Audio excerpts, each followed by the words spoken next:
Underdog Daily. Badge Bros, Jon and Nez here, hanging out. Black and Yellow Dog app, platform of the people. Underdog Fantasy, someone over there.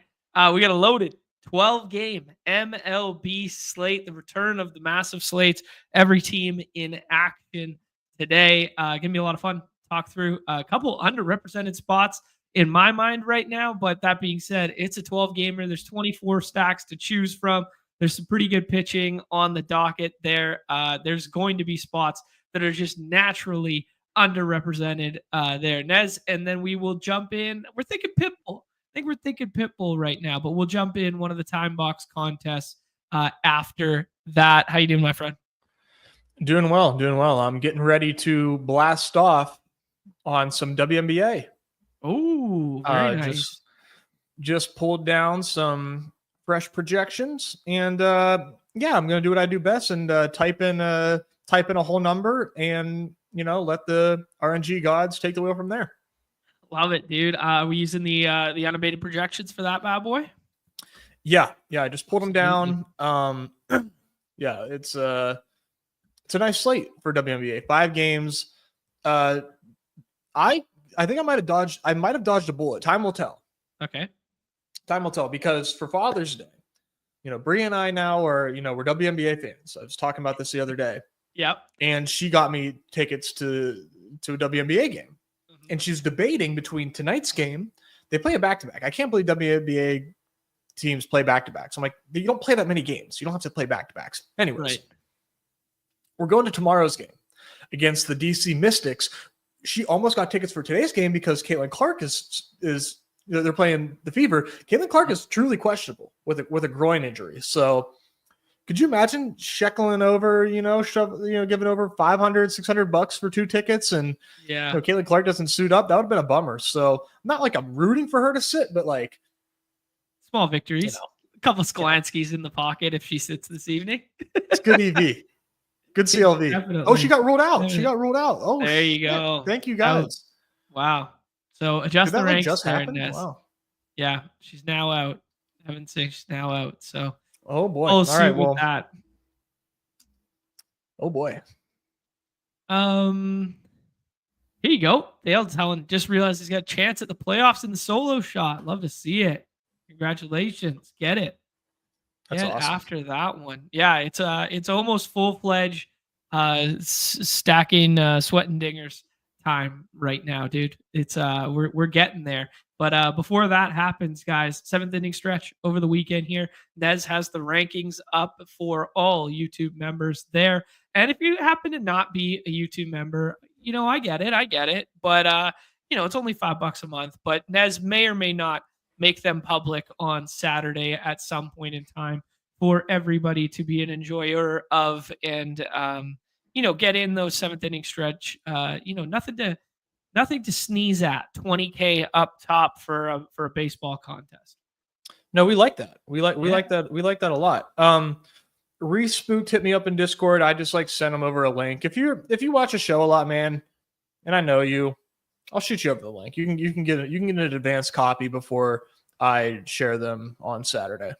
Love it, dude. Yeah, man of the people. There is Nez. All right, man. We could talk. We got to put some respect on a name. I'll share that name in a half second here. But back to back in the MLB streets. Also, just a couple programming notes. Nez and I just wrapped up doing a BBM, a portfolio kind of overlook, and a couple slow draft picks for the solver video. That will be out Saturday for members, and then pushing forward to everybody else, kind of late Saturday, early Sunday kind of vibe there. So there will be 6 weeks or 6 days of Badge Bros content this week, hoping to keep that going forward. Pretty fun draft though, right, Nez? I think you guys are gonna like that team. Yeah, I think it's methinks it's kind of nice to get into the rooms without you sickos all hanging out, sweaty guys waiting for us to jump in there. It was a breath of fresh air to see what a room can look like without you guys in there. Seriously, man, it made the world a difference. Didn't it? All right, Nez. Let's start with the winners from last night and then jump right into MLB because it is a very big slate. There, last night's winner is the same winner as the night before in the main contest. Aiden, how do you pronounce his last name, Nez? Cochran. Yes, Aiden Cochran. Aiden Cochran here with the 2K ship for last night. Yesterday's slate was only the daytime. Started at 10 a.m. my time, 1 p.m. The Twins did end up playing after a 5-hour rain delay, and then they scored a bunch of runs. So shout out to Nez there. Rafi Devers really the piece that you needed here. Kind of shocked to see that no Miami component was required. Infield scored, kind of ugly yesterday. Just in general, it was kind of Spencer Torkelson with the home run. It was Michael Busch with the home run, and then everything else was kind of mid from the infield position. So Torque was a guy you kind of needed there. But Rafi Devers truly broke the slate with supposedly the last game of the slate. It actually ended up being the Twins there, but with that 28 burger, you needed Rafi Devers in a big way. But Matt Wallner homers and is a part of this one. A true, hey, how hot am I after winning the night before? We'll check out these 5 of the best plays. I'll just put them all together and see what happens from Aiden here. Yeah. Such is the game, man. I mean, stacking is not having a good year. Yeah, it's kind of weird, man. It's a lot of the principles of the past here.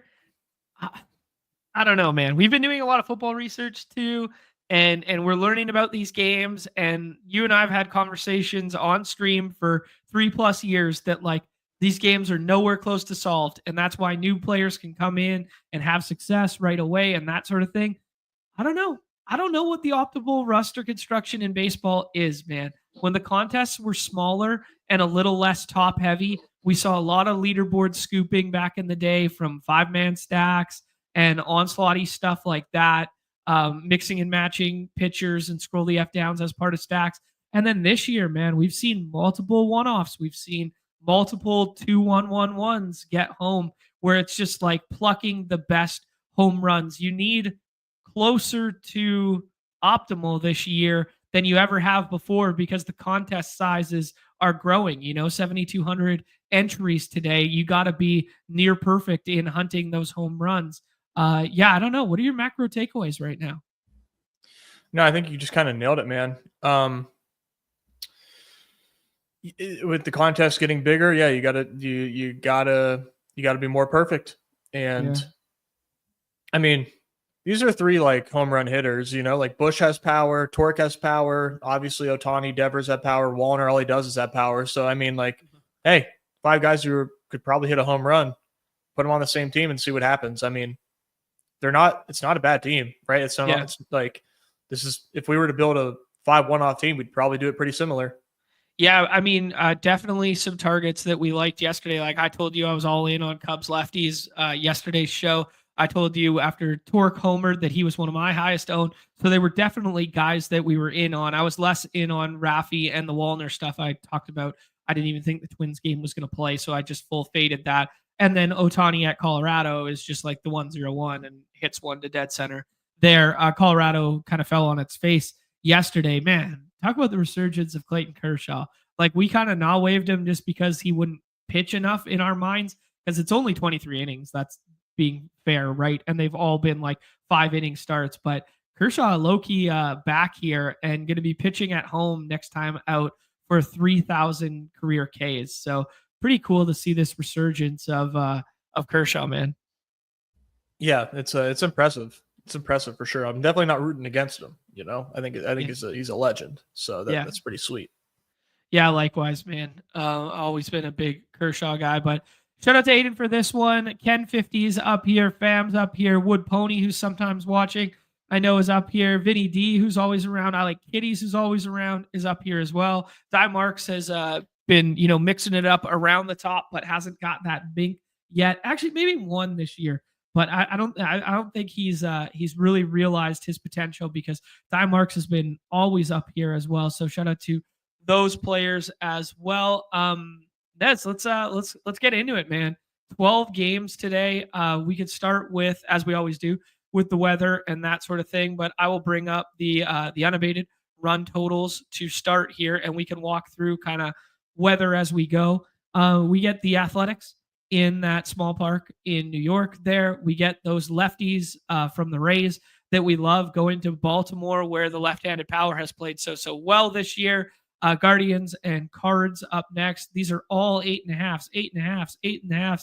Then a 9 finally for this Reds and Padres, which was kind of surprising to me because that one looked like a good spot to me. I also think this Detroit versus the Twins looks like a decent spot that's not getting represented in the run totals there. I don't know. We could just go macro here, because all of the totals, dude, outside of that Mariners and Rangers game are all falling between 8 and 9.5. There are no true outliers, which is very odd for a 12-game slate. But we got none of the minor league ballparks, and we got no Coors on the slate. And then we maybe have a little bit of weather at Great American Small Park. So, yeah, there's nothing that's like popping right now. No, not really. I think, Dodgers are always going to be, the Dodgers. So they're definitely a team that I'm looking for to take today. Oddly enough, it looked like the Cardinals looks kind of good today. Which took me by surprise because I like Luis Ortiz, but according to Ballpark Pal, Cardinals have a pretty high run total today. So I don't know if I'm picking. I don't know if I'm, okay.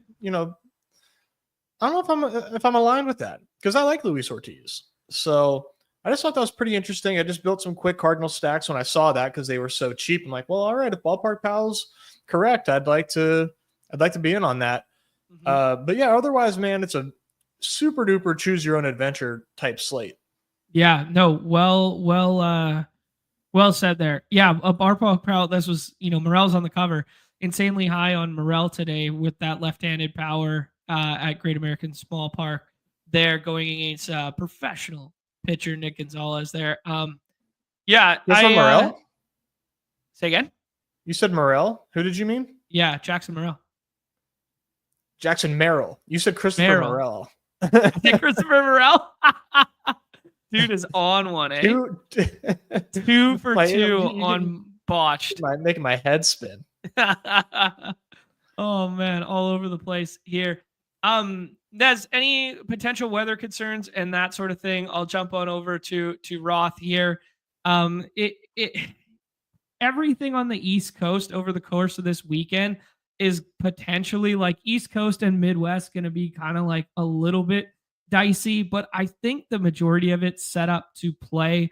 It looks like the worst potential spot is Atlanta right now. We do talk about that Atlanta hot rain this time of year there. But yeah, I don't know if there's anything to be like crazy concerned about. I would not be shocked if we get like a delay here or there that like scares the field momentarily, but I'm not thinking there's anything that's like rain out worthy, kind of like I thought yesterday. Yeah, no, I agree. I think I'm kind of ignoring weather today. I'm just playing everybody is in. Yeah. Here we go to the weather that is popping in the Ballpark Pal, which their model obviously slightly different, but alluding to kind of what you were getting at there is this progressive field. We know that they have that kind of like wind tunnel for left-handed power. We got wind blowing out there. Look at this big bump to the home runs and runs in that ballpark. So maybe that's what's leading to the high implied run total in their simulations. Yeah, it wouldn't surprise me. Yeah. So like as soon as we start getting like those warmer temperatures like Cleveland, Chicago, and Cincinnati, there, like those ballparks start playing up a little bit. I'll kind of like cross-reference with Roth here. 90 degrees with slight wind blowing out at 6 miles per hour in Great American Small Park. Like that sounds pretty good to me. Detroit is winds blowing out at 11 miles per hour and 88 degrees. and then 9 miles per hour for the Guardians and Cards game at 88 degrees. So, when we're pushing 90s territory, the ball does start to fly in a decent way. That's always going to help. Yeah. Okay, cool. Like it. This is why is Milwaukee so high? Yeah, Milwaukee's interesting, but they may have the roof open this evening, as Evan's alluding to. It's 85 and sunny, so they might have the roof open there. Yeah, Milwaukee's ADPs are quite high in general. 7th for home runs this year. That's noteworthy, but nothing crazy. We also know that it has been a darling of Cardi for a long time for left-handed power there, and the Rockies bullpen and pitching staff is just low-key ass. So yeah, kind of makes sense. Playing Kyle Freeland, who he's not having the worst season, but it is Kyle Freeland in the Rockies bullpen. So right, yeah. Good shouts there. 2 lefties on the hill in that ball game. Nez, let's just talk macros here as I bring up some of these totals from the ballpark, pal, that we can walk through. Who was jumping out to you as some of your favorite targets, stacks, etc.? Does it fall in line with the totals in which they're showcasing here?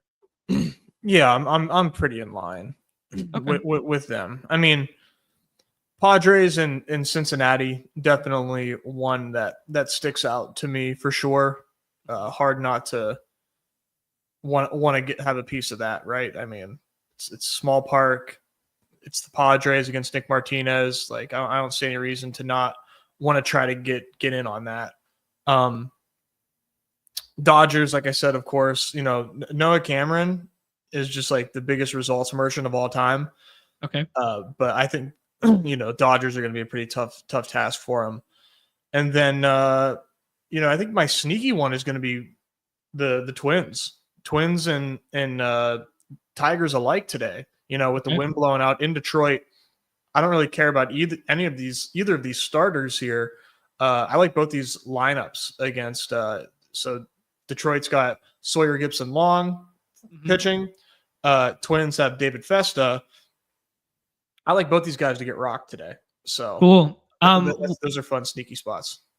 Yeah. One nice Festa stat I found when I was looking earlier, fly ball and hard hit rate problem to same-handedness. So the righty's actually playing quite well against David Festa this year. All right. Spencer Torkelson, run it back. Yeah. No, I kind of like that spot for Torque. I mean, maybe you go as low as Dingler, but maybe not necessary. But if you want to do like a Glaber, Torque, and Dingler stack, something like that. Sure. Fine by me. Yeah, it's interesting that you bring these up because as soon as I looked at ADP, I would have flipped San Diego and Milwaukee just based on like where they're ranked and that sort of thing. So my first inclination for the first draft I did, which was right after the show that we just did there, Nez, was just Padres and Detroit. And I was like, whoa, both these teams are free right now. They feel underpriced. Yeah, I mean, I was pretty shocked too. I mean, in my ranks, I've got Tatis way ahead of ADP, Machado way ahead of ADP. Yep. I'm a little perplexed. I'm not quite sure why that is, but yeah, they're an easy hey, where do I start? Padres too easy to pair together, but 2 minutes ago we just said stacking is bad. Yeah, we could go home run searching, but if I was going home run searching, attacking Nick Martinez doesn't feel like a bad starting point. Nope, I don't think so either. Yeah. Jet saying he fell for the Royals projections again yesterday. They've been bad. Like just flat ass bad. Yeah, it's really unfortunate right now the way that team's going. The strikeout rate has really pushed up the last 30 days too. Yeah, I've been waiting for that. The Royals were standing on their head for way too long. Yeah. Last year, we kept going back to they scored the most runs and they had the most RBIs through those 3, 4, and 5 hitters in the league through the All-Star break. And it was like, holy shit, how is this sustainable? And then, yeah. Sawdog alluding to that 6 total from the ballpark, pal, why Nez was kind of liking the Cardinals and their price tags. Take a look at Cardinals here. Sonny Gray going on the one side. Lars Nootbaar has a Q tag, did not play yesterday. Intercostal injury there, so don't know if he'll be in there. Some other noteworthy Q tags, Vlad Guerrero and Jose Ramirez both left yesterday's ball game early and have Q tags on the site. Yeah, just throwing those out there once I saw the Lars Nootbaar one. But you can get some left-handed power in that ballpark with the wind blowing out, with the humidity and the 88 degrees or whatever against Ortiz.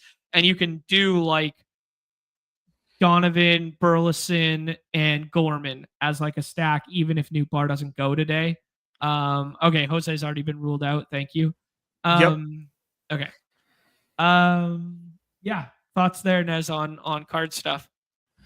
Yeah, it's interesting, man. That you can only take the infielders. So, I mean, they're really easy to stack, and I do tend to just like want the lefties in that game. So, I mean, pretty easily just Burleson, Donovan, and Gorman for me, and we'll see what happens. Like Luis Ortiz has been elite against right-handers, like elite.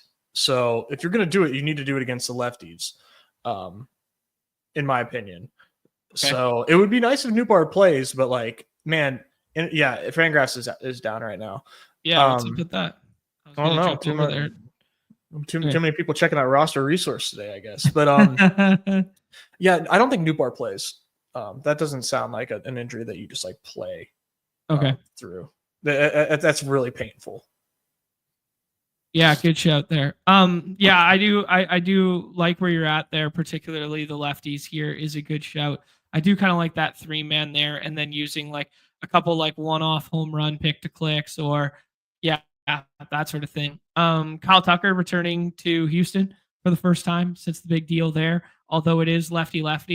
Thankful it's not someone of like Frammer's quality or something like that, but yeah, he is still going lefty despite being one of the better hitters against left-handed for a lefty. Still a little less desirable. With Brandon Walter going. Yeah, and I think Brandon Walter, small sample, slightly reverse splitsy, but nice, really solid ground ball rate for Brandon Walter though. So I hate guys like that. It makes you feel gross. Mm-hmm.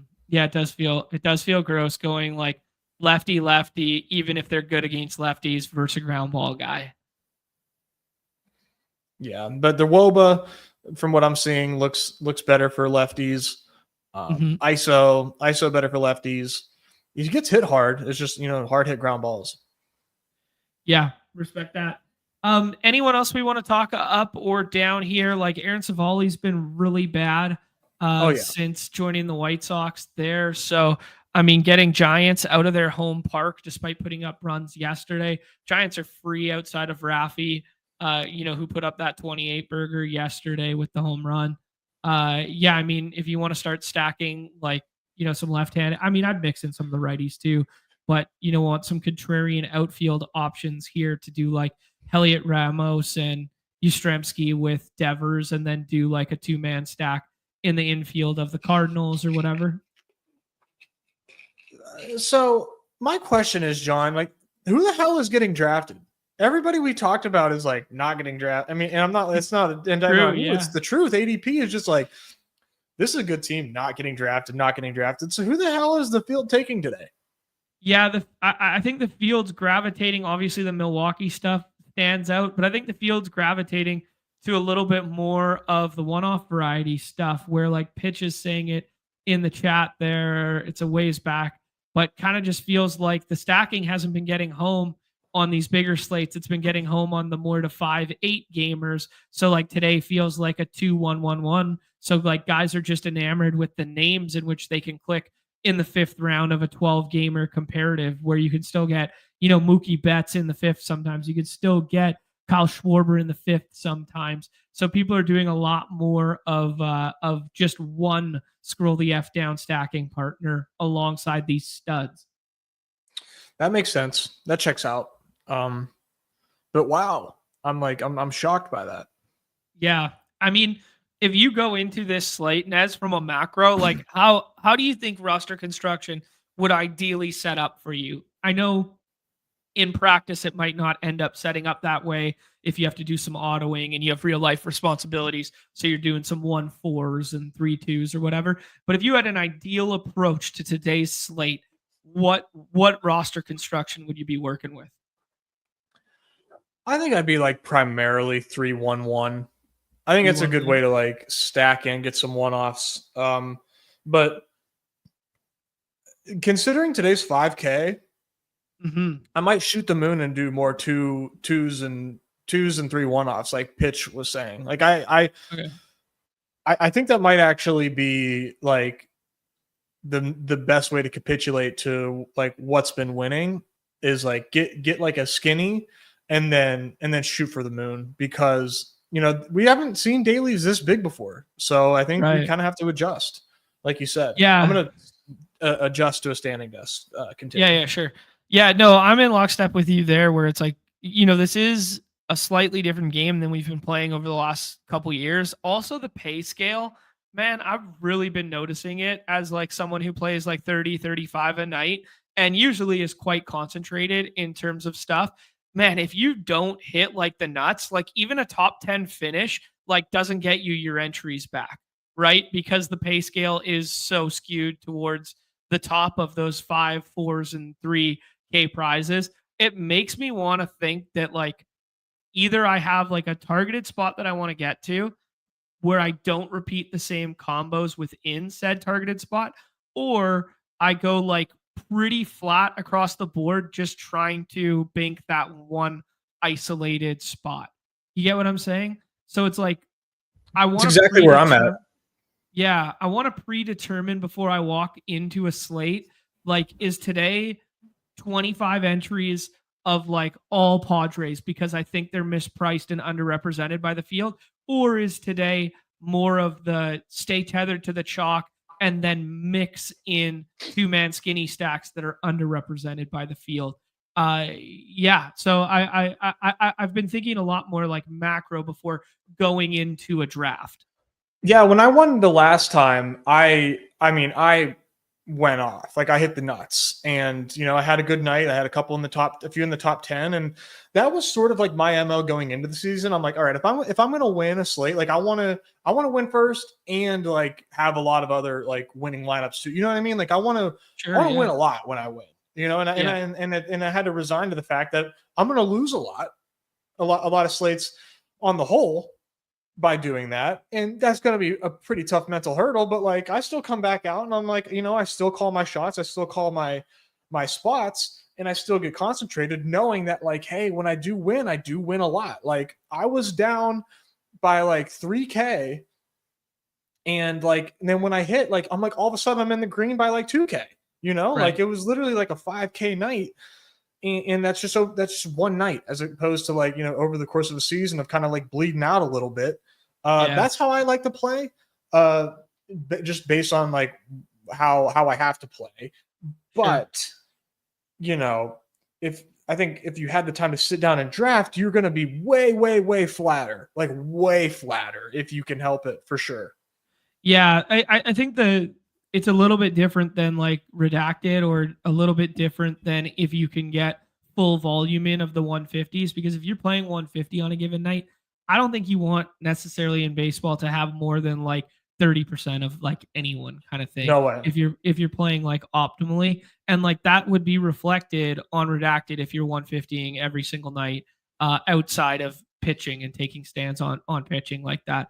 Like this year, I fully agree with you. Like relative to your own playing style and how many entries you're comfortable putting in, it's been a lot more polarizing for me, where it's kind of like, okay, like I'm probably just going to lose tonight, but I got to take my isolated shot here because I'm only playing 20 bullets and I can't cover everything because it's a 12-game slate, and the Brads of the world and the Chris's of the world are going to be doing their 150s, right? Like, I got to stay tethered to this is my spot for the evening. Exactly. Yeah. You just kind of have to accept that. Yeah, right. Yeah. Yeah. Yeah, it's hard to do for sure. Like mentally, the mental hurdle associated with that is sometimes hard to do. All right, Nez. Anybody else that we should talk about in terms of stacking until we get into the pitching side of the equation here? I guess we didn't really talk about the Rays. Like we love left-handed Rays like the vast majority of the time, and it's kind of hard to think that the Rays ever get a park boost, but this one maybe is one in terms of home runs. Yeah, just thoughts there. Yeah, it's just like the pitcher there, Sugano. Mm-hmm. He doesn't strike anybody out like at all, but Yep. he doesn't give up walks, and like people have trouble hitting, like putting up runs against him. So that makes it tough. But I love the Rays today, like just on the fact that they're in Baltimore against a righty. Like I love that, but the results. His results are the results, and we're pretty deep into the season now, and I think it's pretty clear guys have trouble squaring them up, and that to me is not like a matchup that I'm jumping up and down for whenever I look deeper. Okay. Yeah, good shouts there. One of the other spots I was looking at is like Mick Abel. Do we want to attack Mick Abel today? I mean, talented, young, prospecty arm, but has showcased, some bad home run to fly ball and some bad hard hit rates since getting called up. Granted, the lefties that got him in recent memory were Juan Soto, and Juan Soto can get anybody. So maybe the sample size is a little bit skewed to a super good hitter. But I don't know, like maybe like Matt Olson, getting some of him in our lives more than the field intends, just because of the handedness advantage against a dude who's getting hit hard. Anything there that you like? Yeah, I mean, like Matt Olson and Drake Baldwin for the lefties there, I think could make some sense. Yeah, I think Mick Abel needs to prove it that he is like this top prospect that can pitch in the big leagues, because hasn't necessarily been the case so far. One thing's for sure, man, is I'm not taking Michael Harris. That's for sure. I'm so salty that I have a bag of this guy in the dinger. Yeah. What the fuck? Man. Yeah. I mean, I think for all the things that the Braves have done correct in giving guys the bag before they've like fully broken out, like they made a big bet on Matt Olson, though Matt Olson had broken out with Oakland there, but they gave Acuna the bag before he was Acuna. They gave Albies the bag, and they gave Riley the bag and Strider before they were before they were who they are now, kind of thing. That they might have goofed up the Michael Harris one, giving him a bag after that first year. Long live us talking about his propensity to hit the ball straight into the ground and that sort of stuff after his first year sample size. Well, I didn't listen very much to myself, if that's what I said, because I have a lot of them. Bounce back sees all, maybe. All right, dude. Anyone else that comes to mind here? We've talked about cards. We've talked about we talked about the Cards. We've talked about the Padres. We talked a little bit about the Baltimore game there with the Rays. Do you like the Baltimore side of that one at all? Ren Pepio's been kind of nice. Yeah, no, I don't. Yeah, he's been nice with it in recent memory. We talked about the Giants as a scroll option. Will you play any bats from Mariners Rangers? Lowest total on the slate, going there primarily for pitching. Logan Gilbert as SP1 and Nathan Eovaldi as SP7 on the slate. Any bats there? Just a big dumper, but probably not at a high rate or anything. Okay. Yeah, Big Dumper was DHing yesterday in that game to be like a soft rest day for them, and then Mitch Garver got hurt, so he came into the ball game and caught. I imagine he's catching this evening, but I'm also anticipating potentially Mitch Garver being out for whatever that means for lineup construction, it opens up a DH spot for somebody. It probably means that Rayleigh and Canzone are in there if you wanted to play like the outfield lefties, but it doesn't jump off the page as a good spot in any regard. Any love for Astros? It is righty, which, what we always talk about with the Astros, but they're not getting drafted at all. Any love for the Astros against Cade Horton? I didn't think so. Let me just check again. I think the one thing that's interesting is just checking here if I'm reading this right. No, not really, dude. No. Okay. Right. Maybe a little mini revenge game for Paredes. How about that? Sounds good. Yeah, a little mini revenge. I like it for that short stint after the Christopher Morel trade. Yeah, still works Christopher Morel into the show. Woohoo! Henry Ford got called up, or Harry Ford. Sorry, Henry Ford. Harry Ford, one of the top prospects in the Mariners organization there. Also played in the World Baseball Classic for the Brits, like a UK team there at 19 years old. Sounds different coming off his bat. I can attest to that one there. Not in the player pool today, but getting the call. That's just kind of fun in general there. No bats for paid in that one, but a soft fade of Gilbert at ADP. That's a good segue for us to talk about pitching here. Nez, we got Gilbert, as we alluded to, in that matchup in Texas there. And then we got Dylan Cease, who are kind of like the top end arms. I guess you could put Ryan Pepio in that same conversation, but not in terms of ADP. And then we have a whole bunch of 30 balls in terms of ADP below there. Just thoughts on the macro of pitching today, and then we can rank them out. I mean, I'm gonna have a lot of Logan Gilbert today. I'm not fading Logan Gilbert. No way. Big slate. Pitching drops off fast. Yeah, give me Logan Gilbert 101 easily today for me. Very cool. Yeah, I'm in lockstep with you there too. I took Gilbert in the first draft, in which I did.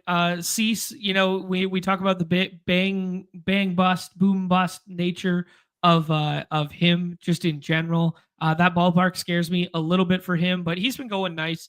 A couple good starts mixed in there. One was against the Dodgers, that 11K one there, but his box scores look like this, 7 for 11 and none. And then all of a sudden, the next time he plays the Dodgers, he gets shelved for 6.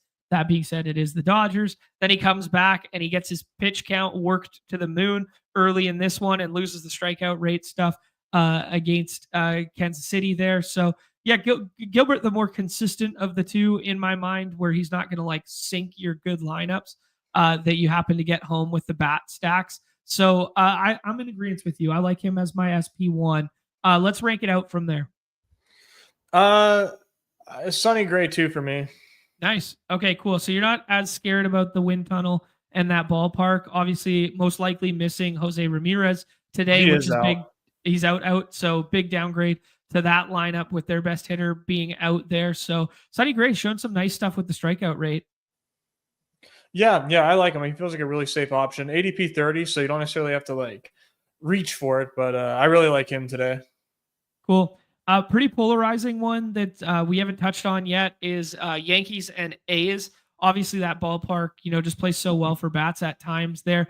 But if you were a Cardi believer, Will Warren is his flat out SP1, and he goes as SP6 on this slate. Thoughts on that, Nez? I get it.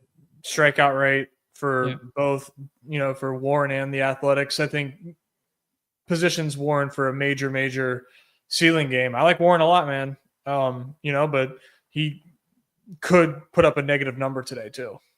Yeah, good shouts there. I mean, yeah, dealing with some good power lefties who get, maybe not a ballpark upgrade comparative to Sutter Health, but definitely a ballpark upgrade in terms of home runs for left-handed at nighttime, if that makes sense.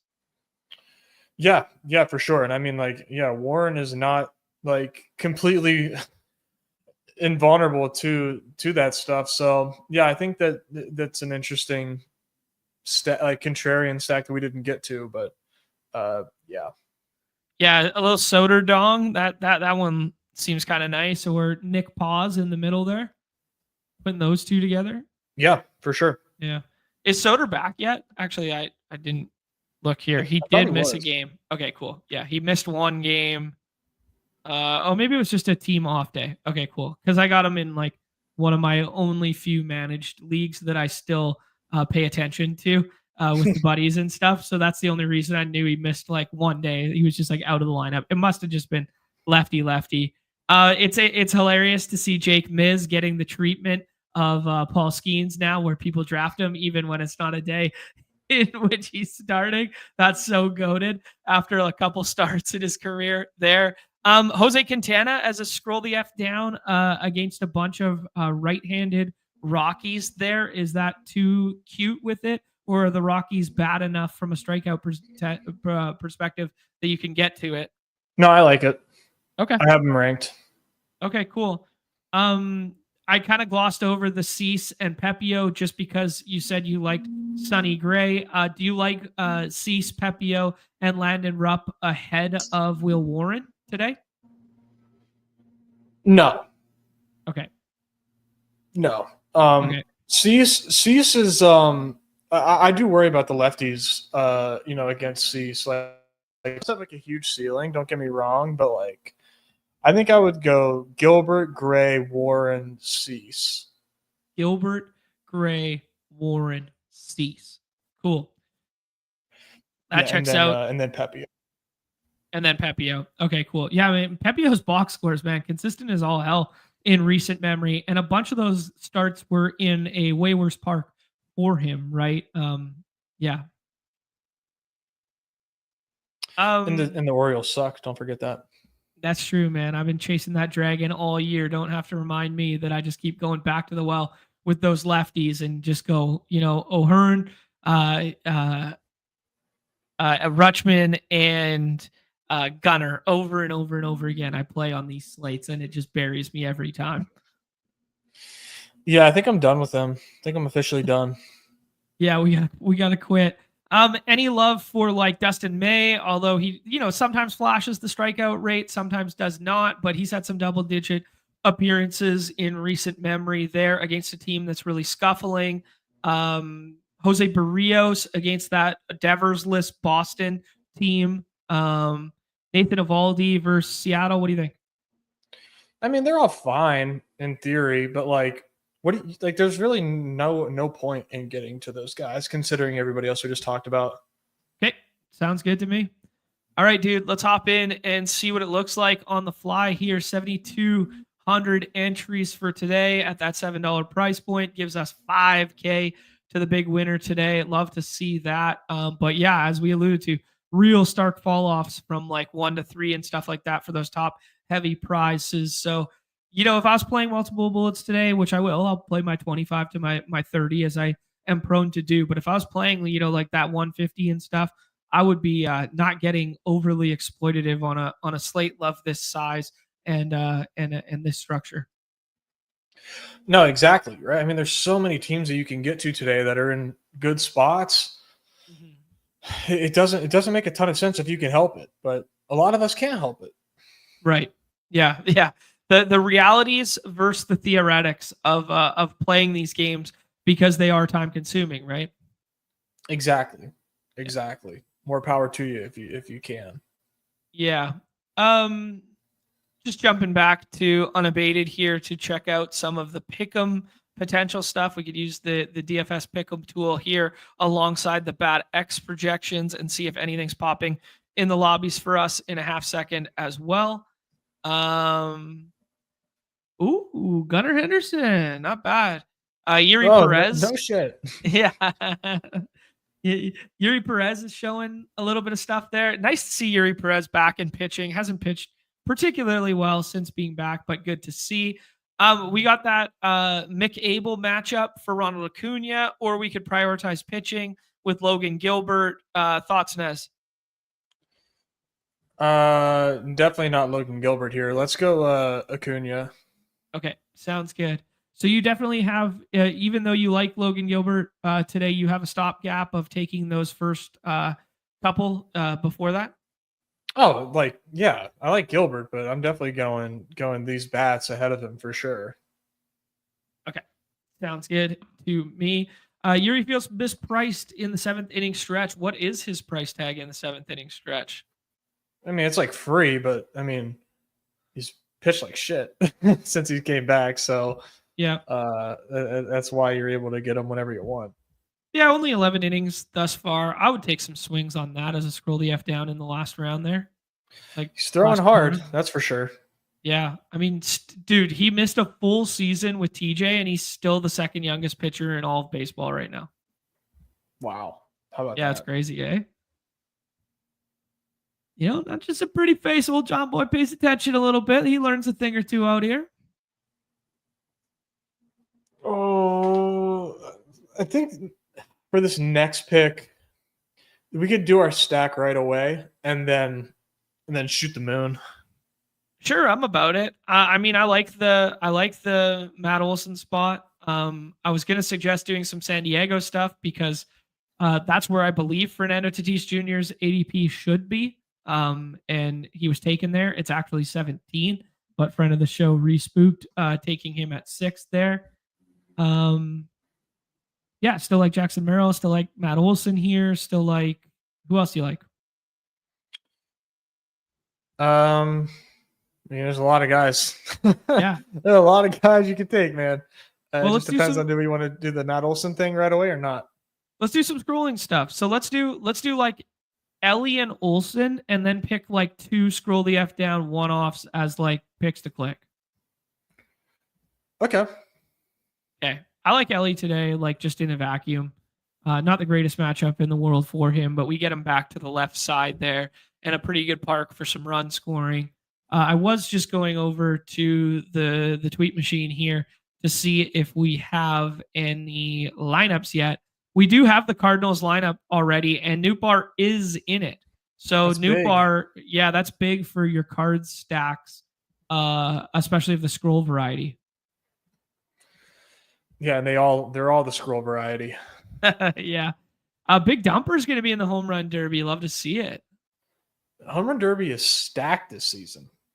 So just 2 so far, Acuna and him? That's what I saw so far. Okay, cool. Matt Olson gets taken by our guy Chris there, so we can use Acuna as a one-off here and start building out some different stuff. How about those aforementioned Cardinals, or do you like a different direction? No, I think Cardinals are you could double up on the Cardinals. I also like Friedel too with Ellie. Okay. We could do Friedel. Do the lefty leading off there and do a mini stack with that. And then we can mess around with some other picks here. Who does your mind go to for SP1 for this team, provided these guys on the end don't take it? Would be Sonny Gray for you? Yeah, Sonny Gray probably feels like the safest, but if we're not doing athletics, Will Warren's also fun. Okay. Yeah, Will Warren feels good. Athletics would be an okay place to go shopping for a one-off, like a Nick Paz home run feels good, or a Soderstrom feels good. Yeah, I think those are going to be pretty sneaky one-offs today. I agree. I mean, there's a 1,000,001 one-offs available today with 12 games on the slate, 24 teams. Actually, I was going to ask Nez, on a larger slate like this, do you gravitate towards stacking road teams more or less frequently? Or does it not matter to you? I don't think about that. Yeah. Okay. I get it, but I don't think about that. I think in a vacuum, I do tend to stack the road teams a little bit more. Like just in general, I don't know if slate size matters all that much in getting into it. No, I think the larger the slate, the less you can probably care about it too. Good point. Yeah, I mean, like in a vacuum, we're caring less about stacking on this team right now. Mm-hmm.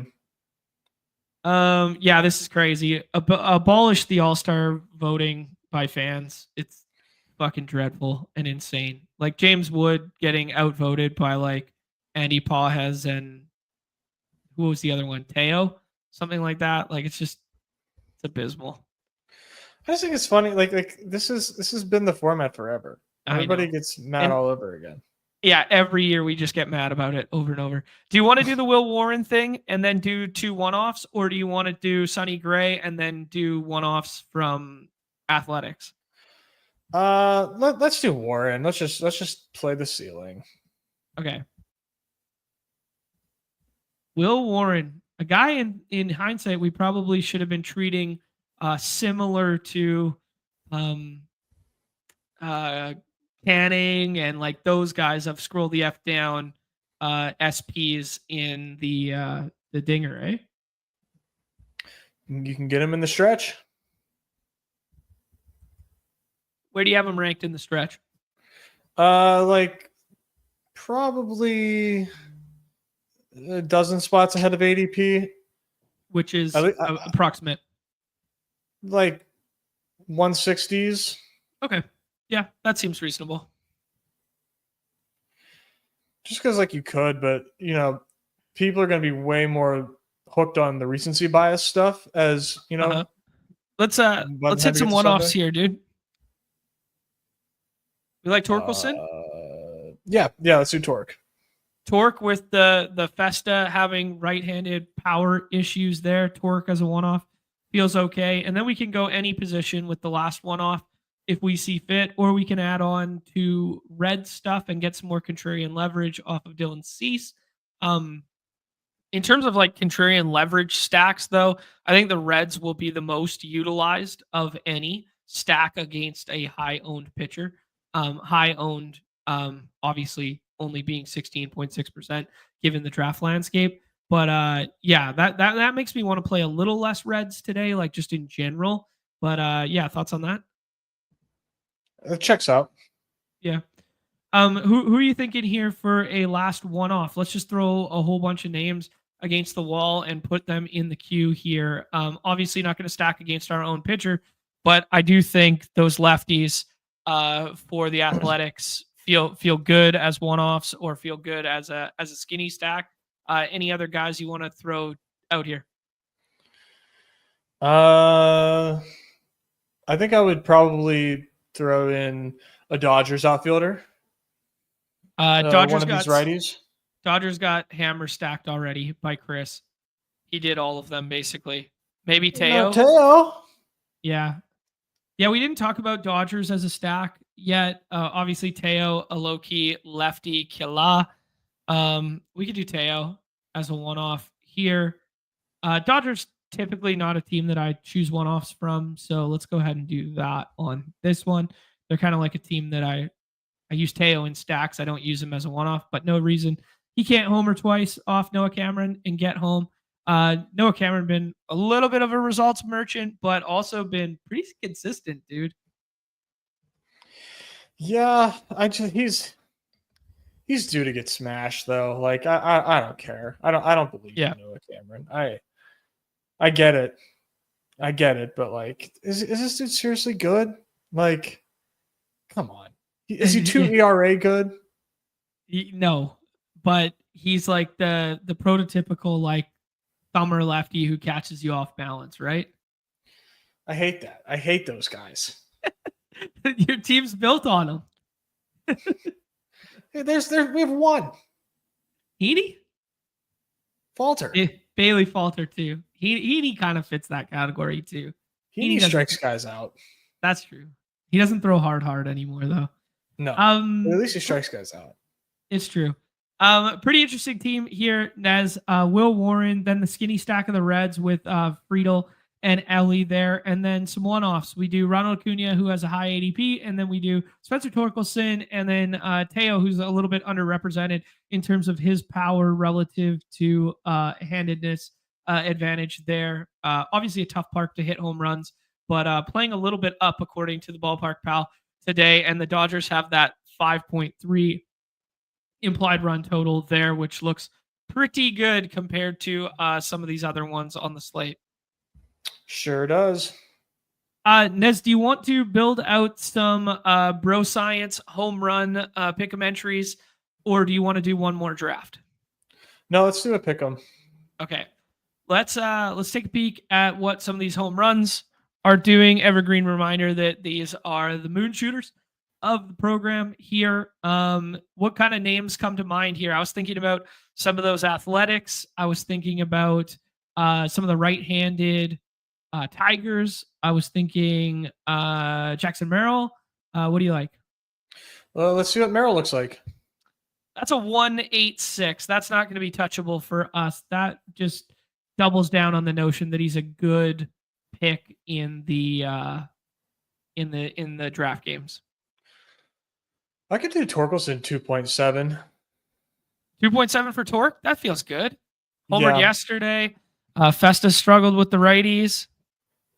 Take Torque at the 2.7. I mean, if you really wanted the moon shooter, it's Javi Baez.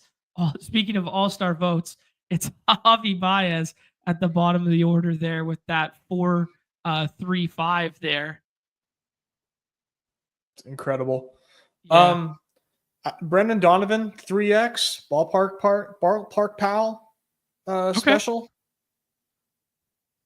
Donovan with the 3x. Is he your favorite of the cards there relative to price tag? Burleson getting the 2.4, Lars Nootbaar kind of banged up, getting a 2.4. That feels like a good one, dude. That's a good start. Let's cook that up. Just want to leave it at that? Yeah, I think so. Unless there's anything that's jumping off to you, I kind of wanted to look at, there is a BVP special as well with Jaron Duran, who was on the Section 10 podcast there with the Underdog guys, Carabas and such. But yeah, I wanted to take a little look at what Duran's price was just to see that dude. I kind of like this 3-1 for Jaron Duran. We're not necessarily the pound the table BVP guys, but 21 ABs versus Jose Barrios. He's hitting 476 with 3 Bayous. All right. Seems all right. And that sample is going to be recent too, because, he's only been up for so long and only been a part of the team for so long. I would, say put that with another Tiger, or I would say put it with an athletic that we potentially like a left-handed athletic like Nick Paz or Soder pairing. Soder looks good. Dude, 3.54 for Soder in small park, or not small park, but Yankee small park, short porch. Sign me up. I like that. All right, let's do it. We'll do, that's a bad omen. There. Go like that one. There we go. All right, there we go. Jaron Duran and Tyler Soderstrom as some pick to clicks there. That's good. Yeah, 8 extra base hits off Jose Barrios in 21 ABs against him. And Jose Barrios hasn't exactly been cooking dudes this year. Nope, it's been a while since he's done that. It's been a minute. Nice. All right, Nez, that concludes the baseball portion of the program there. Anything else you want to say for the people just in terms of, drafting later this evening and pushing towards lock there? Favorite stack, favorite one-off, anything like that? No, I think we covered it pretty well. All right, sounds good there. I'm thinking Pitbull, dude. You like Pitbull? Yeah, Dale. Let's go. 20-second shot clocks in the Pitbull. Our second of the bunch. Perfect. 9 spots available for the community. I'm going to get the old Sidekick fired up here to help us, navigate these tough waters that is the time box contest of the Bulldog. And we should be good to go. Oh, let's do it, man. Pitbull is a super fun contest. Absolutely. Big proponent of these time box, slightly higher price point ones where I know I can. I think 5's my sweet spot. If I can get 5 entries for like 100 or 5 entries for 25 or something like that, that has my name written all over it. Mm-hmm. All right, Nez. Let me take this off the screen now that everybody knows we are in and we filled that one up. Just switch to the old browsers here and share that bad boy. How we doing? Boom. Perfectly executed. Perfect size too. Wow. Kid's getting good at streaming.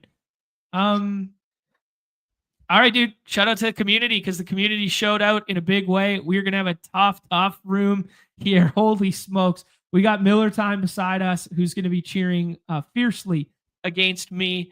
We got the Saw Dogs in here. We got Tanner in here. We got Nick in here. We got Troy in here. We got Bound in here with us. We got Jump Free. Oh, my good, man. David Berg. Holy shit, man. This is going to be a tough lobby. This is a far cry from where we were just a few hours ago, John. Yeah, a few hours ago when we were talking about that sweet team that we built. We don't want to spoil it because we want you guys to watch the video that comes out on Saturday. But we did do the less conventional of the build types. Let's say that. Becoming more conventional, though. Let's be clear. Very interesting room here. Troy flipping the board here in a time box contest and getting overweight CMC by doing it on the left side of the board. Saquon, as we touched on in our previous video, continues to fall a little bit. Falls to the 105 there. Craig G takes Bijan instead. Still 101 with a bullet there is that Jamar Chase, as we alluded to yesterday, Nez. You and I talked about getting overweight a certain player at the back end of draft boards here. Me hopes it kind of comes to fruition in a second. We can't speak freely now, so just gonna have to wait until we're on the clock, buddy. Yes, if I speak. Damn it, he goes there. We were talking about Nico Collins there at the 10. Amon-Ra St. Brown from the Sidekick here. We haven't done a ton of Amon-Ra, and I'm not huge on Genty. I'd kind of like to try it this time. Oof, I would go Genty, but this is yours. All right, let's do it. Let's switch it up here. I've capitulated too much in the first round in recent memory to you, Nez. We're going to pass on Genty. The double running back start from our high T friend, BJ Miller there at the end. What do you think about pulling up Achane to this spot? Oh, okay. That's a good way to make up for it. Let's do it. Let's have a little fun. We talked on yesterday's program about the kind of running back pocket that we like in that like 5-6 range that, kind of makes those teams more palatable when you start 2 wide receiver on the right-hand side of the board. But I think we can pull up a little Achane here as just a player that we want to be excited for this year. Yeah, I think, he's definitely like this is such a flat range that I think it just makes like all the sense in the world to do just like mix it up a little bit in the back in the back half of these drafts. Like I don't see any reason like why not to. Fully agree with you there. Our guy Nick pulls up Josh Jacobs a little bit earlier there than usual, but he said, don't mind me. He's making all the bad picks because he's doing WNBA at the same time. Our guy Eggers pointing out the fish in the 101. Couldn't agree more. He's raw dogging it, though. He's just phone shitter broing this team. So we'll see how it ends up turning out there. Man, the WNBA streets are just like filling like crazy today. So I can understand why Nick is distracted. Yeah, I mean, those contests, they've had multiple second contests over the course of this week. Yeah. And I feel like today they'd be better off just like doing like a dad, for the second window, if it feels early, you mean? Yeah, as opposed to like a 10K, Friday night hoops too. Gotcha. Yeah, no, for sure. Like it. Good shout to the people at Underdog there. If they happen to be listening, say what up in the chat. Potentially a great idea for contest structure for this evening. Nez, Craig goes with this RB heavy start here and pulls Breece Hall to the left side of the board there. Troy stays in his lane after flipping the board with CMC and adds, a pairing for a week 17 stack that we normally see paired with Saquon or something. So that's a pretty intelligent way of just flipping the one pick there. Bound, our guy, goes full piss boy to start. It's good. We're going to have some interesting decisions here because I think we're going to have like a running back comeback and we're going to have those elite quarterbacks. So interested to see kind of where we should go. Unfortunately, Kyron does not come back. I think that would have been both of our pick there. Who do you like? Mike Evans, Tet, DJ Moore, one of the quarterbacks? Let's do Evans. Let's ride with. Let's get the Week 17 correlation. I think that makes sense. It's one of the best picks available. Correlates with the Achane reach. Let's just send it home. That's actually a really good point that it does correlate well with the Achane reach, and we don't see Mike Evans traditionally going above Marvin Harrison and Garrett Wilson and stuff in this middle range. So like the teams that get Achane to fall to the left, especially in a time box, are rarely going to have Evans paired with it. Is this an elite quarterback team, or should we keep pushing it and take one of your favorite players in like JMO or DJ Moore or something like that? Ooh, let's go Waymo. Let's flip the board again, Nez says. If you're gonna offer Waymo on a team, I'm gonna take it. I'm gonna take it every time. Not a sanctioned Sidekick pick there. The Sidekick was telling us that elite quarterback stood out in a big way there. Interesting to see Marion Hampton on the right-hand side of the board suggested by the Sidekick, because that's a player that traditionally, we've talked about it a lot, over and over and over again, goes to the Chase drafter or the T. Higgins drafter on the left side of the board there. So decent candidate to flip in a time box contest. Yeah, that was an interesting suggestion. I don't hate it, right? I think obviously ceiling is pretty immense. There's the new George Kittle price tag where he doesn't fall to the 5th anymore. Nick goes ahead and takes him there at 46. As you guys saw on the Sidekick, he was a suggestion for us even in the, front end of the 4th on the right-hand side of the board. Yeah, interesting selection there. If it would have been for us, if we did take him, just like contributing to the steam that I don't want to hit. I want George Kittle to stay affordable. That's a fair point, dude. We can't be the guys. Yeah, we can't be the guys. Maybe in the comfort of our own homes when we're just, late at night drafting a team by ourselves. But on stream, we can't be the guys who are ruining the Kittle price tag for everybody. No, it's not a good look. It's not a good look, man. Some things just need to be kept a secret. If you know, you know. Yeah. Here we go with Rashi falling back to that 2-3 turn. Yeah, something that we haven't been seeing a ton in recent memory. He's been kind of pushing up there, but when Bucky, T, and Jacobs go ahead, it's still happening in some capacity. He was falling to the 3rd at times in BBM. Looks like a potential CLV spot at this point in time. Joey, what up? GM. And this is an interesting one here. Miami and Tampa game probably going off in week 17. That's how I've been treating it, Nez, with my Jalen Waddle exposure and getting overweight on that situation early in draft season. But do you feel similarly that could be an explosion spot in the last week? For which game? Tampa and Miami. Well, yeah, of course. Who doesn't?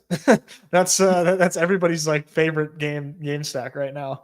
I think planning for that is a fun way to build a team. We might be able to. Damn it! We might be able to plan even further there, Nez. I would push Godwin around the corner, and I would take Mixon here. I like Mixon. Let's do it. Let's see if we can get Godwin to come back. Yeah, I mean, Miller's already got 2 running backs, so he probably wouldn't do it. But I don't necessarily need to double stack the Baker stuff either. I'm kind of fine with anyone as a target here. But I think it does make the most sense for our roster, does it not? I do think so. Okay. I think it's. I mean, honestly, I just think it's fun. It is Baker doubles, man. This is Baker, Baker doubles. You're supposed to be selling me on this. Where do you get your ideas? This is you. This is supposed to be you slamming at home. Yeah, that was fun. That's a fun little start there. I do like having these all cozy, balanced starts in the first 6 rounds, and they do seem so much more obtainable from the right side of the board right now we do the Amon-Ra, Mike Evans, JMO, and Chris Godwin. So 2 double stacks. And then we got Achan and Mixon. To be honest, when I suggested the JMO thing, I kind of forgot that we had Amon-Ra in the first round. Just because we rarely have Amon-Ra in the first round. We normally have like Nico or something like that. So we did kind of reach for a double stack that doesn't really happen all that frequently. So that could be kind of fun to just be like, yo, this is a Goff and Baker team. And then we just throw our hands up. Yeah, I think obviously going to be looking at some Minnesota stuff here if we can help it. But yeah, true. I don't know if Aaron Jones makes it back there. I can't really tell by looking. Yeah, to be close. Let's see. Yeah, to be close. About 8 picks or something like that. It's interesting that Laporta, if he comes back, he would be a little bit of an ADP value. It's interesting that the Sidekick would want us to triple stack. I mean, I don't think the any tool that you use is really thinking about like diminishing returns. Yeah, that's the exact word that was going through my head right now was diminishing returns. Like, where's the stopgap of diminishing returns on an 18-person roster? Maybe there isn't one, maybe it's 5 and we just don't know the math yet kind of thing. Mm-hmm. Because, Igbuka's getting pushed up in this too. Judkins continues to fall after we threw cold water and FUD on it with the Pick'em lobby stuff there. It is interesting. Igbuka's still kind of like popping for us here. Do we want to? Oh, there's your Aaron Jones pick. That seems too easy, right? Yeah, I would do Jones. Yeah, like we just play the hell out of that Week 17 game there. Dude, this team's low-key a little bit fire right now. It's coming together pretty nicely, man. If you want, you could double down with that Week 17 game if you wanted to also. In what capacity? Like Hawk? Mm-hmm. Okay. Yeah.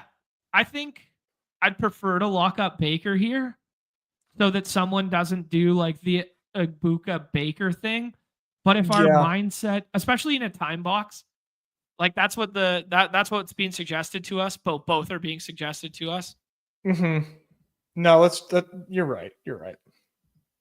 Yeah, it's a little bit like what do we win when we win, because we know on the other side of the board that Mark Andrews, Evan Ingram, and whoever are going to be back at 107, 110 range usually, right? Kelsey sometimes. Yeah, Johnny plays into our stack with Miami stuff too, and he'll be there for us. So it would have been fun to test the room and be like, can we get Baker to come all the way back? But like, let's see. David Berg takes Igbuka there, already has a quarterback. So maybe he would have passed on Baker at like 105 if nobody takes naked Baker. The Bucky drafter could take Baker though. Craig could take Baker there. Yeah, no, you're right, man. Locking up Baker was like 100% the move. All right, let's see what happens here. Well, this is a fun start, man. We got a Baker double cooking. We got a Detroit double. We're gonna have to be mindful of the bye weeks going forward because we have overlap in Mixon and Jones, and then we have overlap in 2 wide receivers on the teams there. So maybe that lends us to an 8 wide receiver build, even though we spent early capital on wide receiver, just thinking through or thinking out loud. But yeah. I mean, we kind of have like we're pretty well set at our flex positions that we have a lot of flexibility, I think. Okay. Cool. Bound getting called out in the chat right now as an easy sheet slappy for that golden price tag at 72. That's fucking funny. God, dude. Oh man. Nobody's a free thinker these days, John. It's sad. It's sad. Well, hey, we've been free thinking alongside these tools, and yeah, some stuff has been cooking in these videos as of recent. Chuck the Deuce telling us not to fuck this one up. CBK saying this build's filthy. What contest? This is in the Pit Bull, the $20 10 max entry time box contest. There, evergreen reminder, just because somebody asked yesterday's show, time box is in reference to a contest that will be a snapshot of the drafting window of the summer, not one that exists for the entirety of the summer. We anticipate this contest being up for kind of like a 10-day window. Jump Free can go fuck himself at 104 there with that Jared Goff pick, and he goes ahead and stacks that up with Laporta. We will allow it. He also has Jahmyr Gibbs. So there goes our double stack opportunity for that one. So we're going to have to think through another quarterback plan there. Johnny Smith for some teammate correlation, as we alluded to. The Scata boys mount up. Bo Nix and just stack later is kind of fun. What do you like? Yeah, what do you like? Jonnu, I guess. Not Bo Nix, though, man. Okay. This could be a Tua team now as well, Nez, even though it's kind of a no-no to have both the Week 17 quarterbacks together there, you know? So it would probably have to then be a 3-quarterback team. And we paid, a pretty penny for Baker. So I think I'd lean 2 quarterbacks here. Almost everything else we set up now is going to be back stack stuff. So I don't love this range for wide receiver, although I would do Shaheed. Do you like the running backs better? I like Scatterbo. Scata boys mount up. It'd be crazy for the Sidekick to be suggesting our favorite bit, and then also it'd be a good pick, and then to pass on said pick. That would be a crime, wouldn't it? We'd have to. We'd be in trouble. We'd be in big trouble. It's true. It's true. All time beer box. I have no idea what that means, Adam. I have no idea what that means. Everybody's fired up on a Friday. Yeah, everybody's just in a good mood, man. We're out here. We're drafting with the fellas. We got 286 of us hanging out. Hit the like, subscribe, notification bell, all that fun stuff. Guys, check out the solver. This link in the bio there for this tool, the old draft assistant from the Sidekick here. Legendary upside.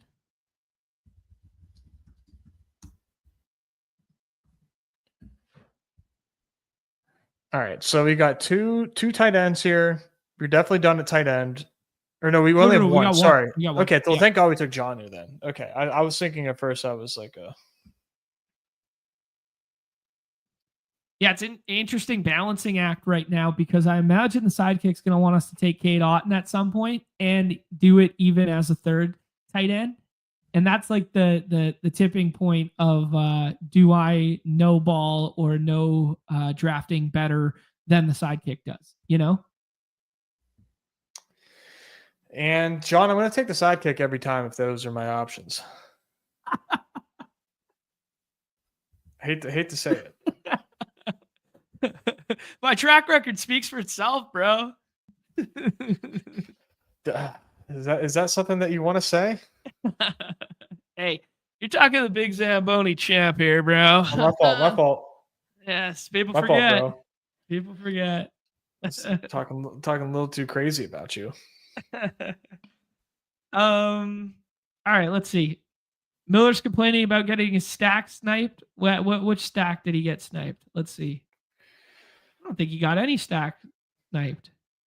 His quarterbacks had the opportunity to take Caleb, didn't. What stacks got sniped? He gets the Lamar plus Andrews. You just got to take his word for it, bro. Yeah, it looks good to me. I don't see anything going on there. Just take his word for it. Yes, Adam, thank you. Is it a glitch or what's going on? Only 22 likes? What the fuck? Yeah, it's crazy, man. It's like people don't want our dogs to be fed. We got to put Baby Mello some we got to get him some Gatorade, man. 1 like equals 1 bottle of Gatorade for my son, who is 3 months old and loves Gatorade. Nez, we're gonna have an interesting decision. We could take an upside swing on Loveland. We could take Jack Besh and stack him with Gino later. What do you like? McCarthy? McCarthy fits Yeah. good, or fits well. Would be, dude. McCarthy fits well here. We take a little Because we miss upside out on shot. Goff. Yeah, we miss out on Goff. You play that game through Aaron Jones and McCarthy, and then you play the run back with the Detroit stuff. I think I would pound the table for Loveland and or a wide receiver here. Who do you like? I think I like Rachaad White. Okay. All right. I think we're done at running back then. And that probably takes away our Cade Otton pick as well. So we just hammered down that Tampa Bay. Okay, let's think this through. 2-5-4-1. Baker and JJ. JJ skinny stacked with Aaron Jones. We could add like Ty Felton to it later, not to show our hand, but there's a guy who goes rarely drafted in a time box contest that you were talking about yesterday and that we like in general. HN, Mixon, Jones, Scatabo, and Rachaad White. That's probably done in my mind. No, I would call that a running back room. Yeah, I would say that is an absolute room. And then we got Amon-Ra, who's kind of like the floor ceiling combo where we need him to outperform the first round there. Mike Evans, JMO ceiling shot, and Godwin as kind of like a stabilizer as well. We're going to need, we're probably going to need 3 tight ends and 8 wide receivers on this team. You think we need 8? I think 7, honestly, is like in the range of outcomes for this team. Like we started off pretty wide receiver heavy. All right. Sounds good. Like we'll take a look. Like what would that be? 2, 5. So I guess like 2, 5, 8, 3. I guess. Okay. I hear you. Yeah, I mean, I think we could almost just turn the green button off. But yeah, I think we'll see what comes back here. If there's like a pocket of wide receiver that feels really good as like a fall or something, and we get kind of like 2 value wide receivers, where would you spend that last piece of capital? At quarterback? It depends on who's there. I think it's just like a straight up luxury pick. And like I've said a lot, man, anytime I have a luxury pick, like a true, like, I don't know what to do with this pick, I like just like taking a shot on a contingency upside running back. I don't know. Maybe I'm just way too, maybe I'm not thinking enough about that stuff, but like, it's really where my mind goes. Yeah, I think that's where you and I differ this year. Mine goes to like, we're not winning unless this running back room goes nuke anyways. So I tack on the 3rd quarterback as like a contrarian stacking angle for, either playoff points scored or for just like a push through guy if one of your quarterbacks duds. But yeah. Yeah, that is if you get if there's a stack, True. Yeah. I mean, we could do Tua here too and play that same game and do it with HN. But we do need some wide receiver help. Sidekick's telling us Jack Besh, who continues to fall. Do you like that, or do you like someone else? This Besh fall feels okay, dude. Okay. It also fits our room nicely. A guy that we haven't taken a ton here. He's 11 picks past ADP, and he fits our room outside of the 8 bye. He fits our room in terms of like we need like a ceiling shot, I guess. Like,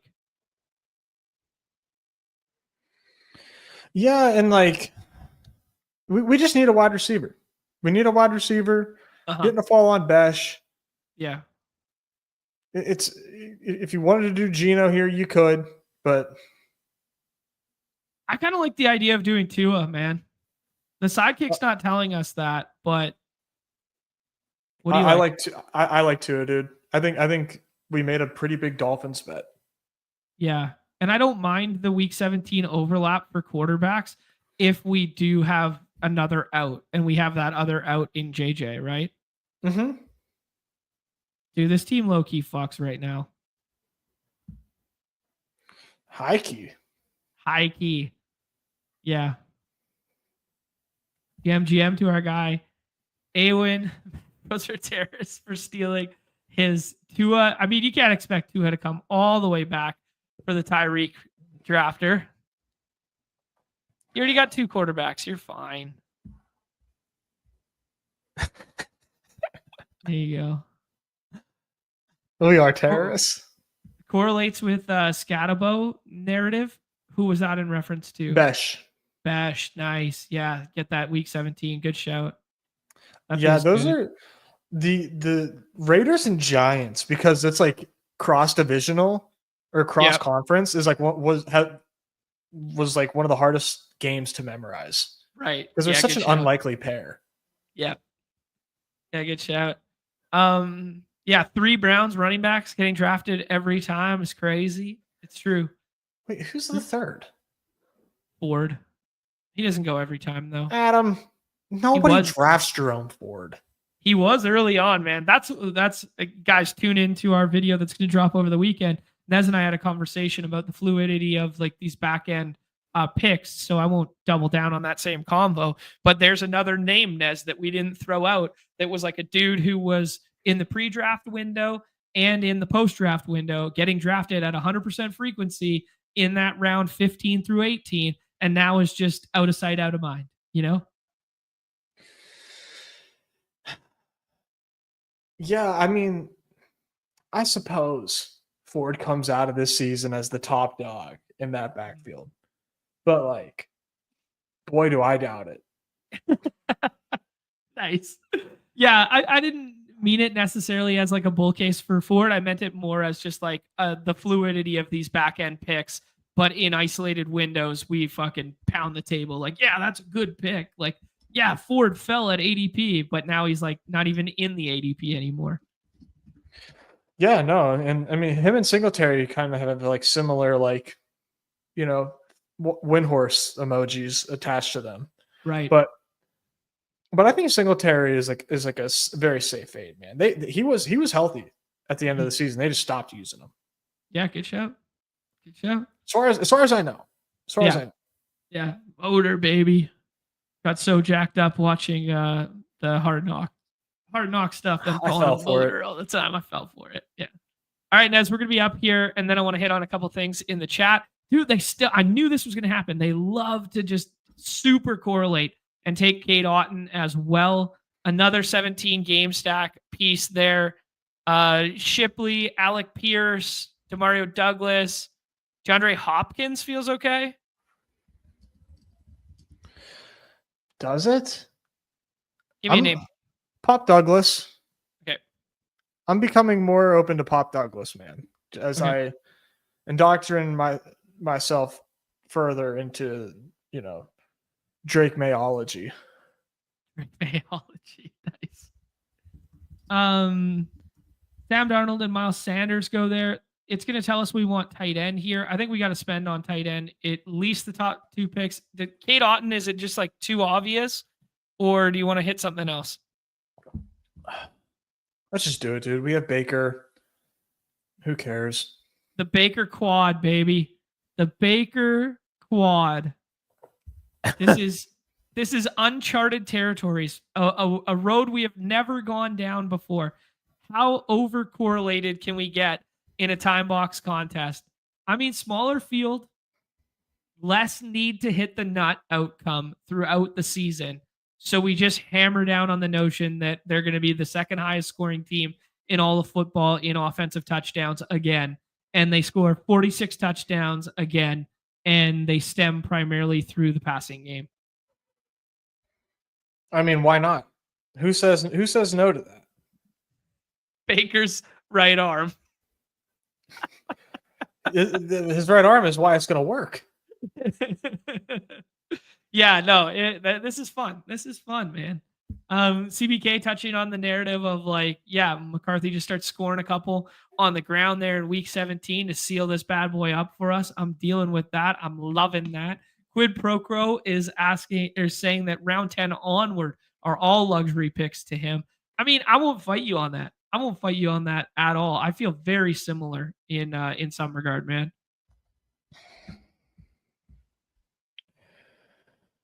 I think you got to be a little more forward thinking than that, but yep. I love it. I love it. Week 17 overlap, fish behavior. Hey, we got 3 quarterbacks, baby. It's all good. It's all good. That's so overrated. You're not even going to get to week 17 anyways. Tanner's getting pissed off at Sawdog. We got to go find where that snipe was. Daniel Jones potentially at 170. Gino at 163. What was he trying to set up? Yeah, Jacoby Myers. Gino coming back. Sawdog takes Gino. And he thought he was stacking Gino with cover boy Ken Walker there. Then he remembered, oh shit. And he just snap-clicked Gino in a quick draft room. And now he's got to pivot and take Michael Mayer for the contrarian scroll the F down contingent tight end play to make it all work. Way to go, buddy.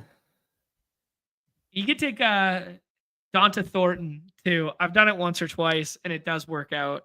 Like if he takes Donta Thornton here, it all is forgiven. Tanner had Bowers like, as well as Myers. I think the only thing worse than taking Jack Best is taking Donta Thornton. Like what are we really doing? I don't know. Yeah, he's just kind of in that like scroll mix range of guys who pop in and out of our lives. I got one pick in my mind, Nez. I think one should be a tight end here, no?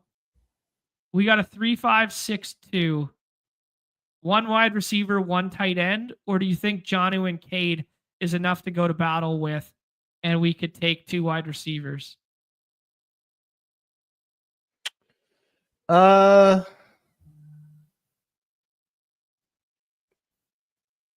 Let's go Ty Felton. Yeah. Ty Felton was the layup pick there for us. They're telling us Trey Tucker has some overlap too. Could go alongside Jack Besh. Although that would be another week 8 bye, which doesn't feel amazing there. I would lean tight end. Pop the Sidekick out. They're saying tight end. I would lean tight end. Yeah, I like Theo. And just do a little bit of a bet on the offense kind of thing. You like Theo more than Chig or Dalton Schultz? Or like I would take Schultz. They're all really similar to me. Let's take Schultz then. I think we forget, dude. I would take Schultz or what do we forget about Dalton Schultz? Dude, he was nice with it. And that offense could go burr and go back to where it was, 2 years ago. No Tank Dell. Maybe he takes over a little bit of that underneath roll stuff. I think people forget about Dalton Schultz, man. Professional. You got like 3 condoms over you right now. I can't even hear a word you're saying. You're like mumbling through a triple ribbed rubber right now. Like, sure, you could have a cool second-year tight end, or we could take Dalton Schultz. Man, I'm licking my lips at this 120 fantasy point potential here with a little bit of touchdown upside in the red zone with Tank Dell gone. They're using a little bit more size on the inline now. Come on, buddy. They go, what got Tank Dell hurt? What got Tank Dell hurt? A down block at the goal line where he gets swiped. We can't put a wide receiver in and around the goal line anymore and utilize in that capacity. It's too dangerous. We got to use our tight end. Dalton Schultz, baby. Sure. Sure. It's fine. It's not the end of the world. It's around 18 pick. But it's true. But you did really take a very very sad, boring approach to that pick. Yeah, we did. I thought in my mind we needed condom points at the tight end position and we needed condom flex because anytime that the Bucks don't go off in an isolated week, this team's like drawing stone dead to move up the standings, right? I think so. So, okay, let's play a fun game to close here, Nez. Tampa Bay at Atlanta, at the Texans, home against the Jets, Philly, Seattle, San Fran, at Detroit in week 7. If this was weekly winners, we would be smashing the hell out of week 7 there. At New Orleans in 8. There you go. So we get that week 9 bye. The Bucks are 5-3. They're cooking. This team feels kind of nice, dude. Dude, it's a great team. Like, it's a really good team. All right. Let's tie a bow on the show there, dude. We covered all that we wanted to cover for baseball. I'm sure there's some lineups coming out right now that we can take one last look at just to make sure things are going according to plan. Padres lineup is out. Jackson Merrill's hitting 3rd. That's nice to see. Gavin Sheets moved up in the order there as well. Nick Kurtz and Soderstrom hitting 4th and 5th in Yankee Stadium today. So some of our picks to click looking kind of nice there, like both sides of that ball game. As you alluded to earlier, there is no Jose Ramirez. That is official. Colt Keith leading off for the Tigers today. So one of the contrarian stacks that we were talking about liking, they are not reading the data in the same way in which I was, where they are going pretty lefty heavy today by the looks of it, because righties have actually played better in that split. So they're going pretty lefty heavy, but Colt Keith comes into our life as a scroll the F down. Anyways, let's tie a bow on the end of this one, Nez. This is a 3-5-7-3 in tandem with the Sidekick. It is the Baker quad. Baker, JJ McCarthy, and Tua. Achan pulled up to the right-hand side of the board. Joe Mixon, a little bit of a fall there. Aaron Jones to go alongside that Week 17 stack. Scata Boys mount up. Rashad White, nice RB room. Amon-Ra St. Brown, Mike Evans, J-Mo pulled to the other side for some stackability. Godwin for some stackability. Jack Bess, Pop Douglas, and Ty Felton leave a little something to be desired, but hopefully we get some usable weeks out of it. And then the tight end room, Jono Smith, Cade Otton, and Dalton Schultz, the condom pick that Nez hated at the tail end. What do you think, bro? I like it. Yeah? I like it a lot. I mean, it's a pretty, like, I like the things that we're saying on this team, which is that like the Bucks and the Bucks and the Lions and the Vikings and the Dolphins have good seasons. That's all we need. That's all we need. And this team is like so sick. Sick. That's it. Yeah, we need a one of Jack Besh or Ty Felton mini breakout where we get like 120 fantasy points. We get 110 fantasy points from one of those two. It could help. Yeah. But I think we're very live to get a flex score out of the running back like every single week too.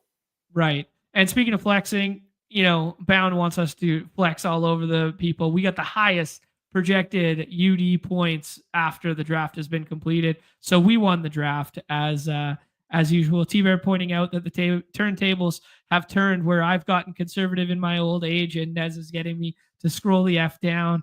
Yeah, that's pretty funny. Hate to see it, truly. Hate to see the brand explode like that. All right, guys, that puts an end to today. Shout out to the Sidekick. Click in the link down below there. Takes you to Legendary Upside for the Sidekick assistant there. Very cool, fun tool to utilize in these draft lobbies. So clean, so slick. Give us a like, subscribe, notification, all that stuff on the video. We still got like 300 of us hanging out. If you happen to be on the X side, roll on over to the YouTube side. The link is directly below, please and thank you. Nez, any potential stuff in the evening here for No Strip Nez, or are we just going to do the solver video over the weekend for content wise? So I think tonight is gonna be difficult for me, but we're gonna continue to play it by ear. I tried to do it last week, and Mello cried in the middle of the stream, and like Bria really needed to get some sleep. So like that was like that was really unfortunate. So TBD. But if I do run one tonight, it'll be NFL. It'll be NFL. Okay. I'm tying a bow on my 7th inning stretch drafts. Sounds good. Yeah, Nez got 80 of those bad boys done. Have all the slow drafts completed? Yeah. Yep. I am wipe my hands clean, and like I'm feeling good about, like, I loved my time spent. Yep. Feeling good about being done. Awesome. Yep, sounds good to me, bro.